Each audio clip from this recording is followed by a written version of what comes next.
Que vous soyez en couple ou célibataire, apprenez l'amour intelligent en regardant le résumé de la thérapie de l'amour. L'Éternel Dieu dit, donc premièrement, ce n'est pas l'homme qui a inventé, ce n'est pas une chose de la tête du pasteur de la thérapie de l'amour, ce n'est pas une phrase pour faire envie, non, c'est une promesse, c'est sorti de la bouche de Dieu. Qu'est-ce que Dieu il a dit un beau jour? Il a dit ainsi: il n'est pas bon que l'homme soit seul. Observe ce que Dieu vient d'affirmer. Dieu regarde Adam et Dieu conclut le suivant: ce n'est pas bon que l'homme soit seul. Donc, on va déjà arrêter ici parce qu'après il y a la deuxième partie du verset. Mais seul. Donc, observe que cette affirmation de Dieu, elle va aujourd'hui être en contradiction avec ce que tout le monde veut aujourd'hui implanter. Que c'est mieux être seul. Vous allez voir que dans notre temps aujourd'hui, le temps présent là, notre temps moderne, tout est avancé.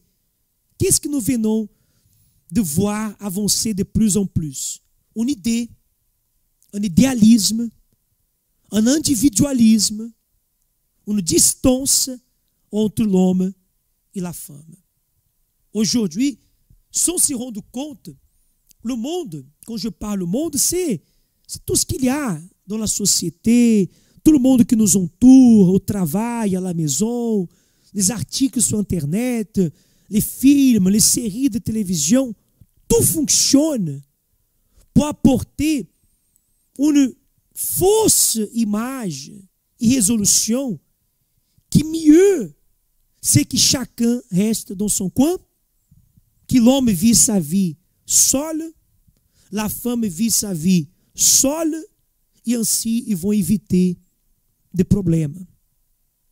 Mais ce qu'il ne faut pas oublier, c'est que la plupart des gens qui font de telles affirmations que c'est mieux être seul, vous allez observer une chose: é quelqu'un qui a déjà été abandonné, trahi, elle a échoué en mariage, elle a été abusée, on l'a utilisée, on s'est servi d'elle. Donc, par force de souffrir, par force de se sentir utilisée et blessée, donc elle crie un idéal que c'est mieux être seul. Mais l'affirmation de Dieu est la contraire. Dieu entend affirmer ici que n'est pas bon. Ce n'est pas bon. Vous voulez quelques exemples? C'est bon d'avoir une seule jambe, un seul pied. C'est bon. Imagine si on avait un seul œil, une seule oreille qui fonctionne bien.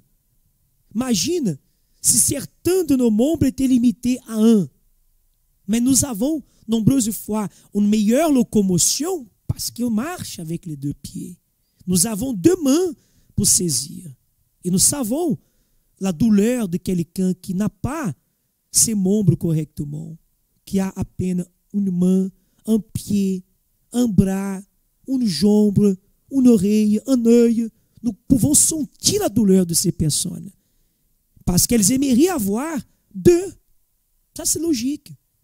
Et aujourd'hui, c'est quand on parle de retourner au commencement, au début de tout, c'est exactement comprendre qu'en fait, c'est erroné cette idée de rester seul.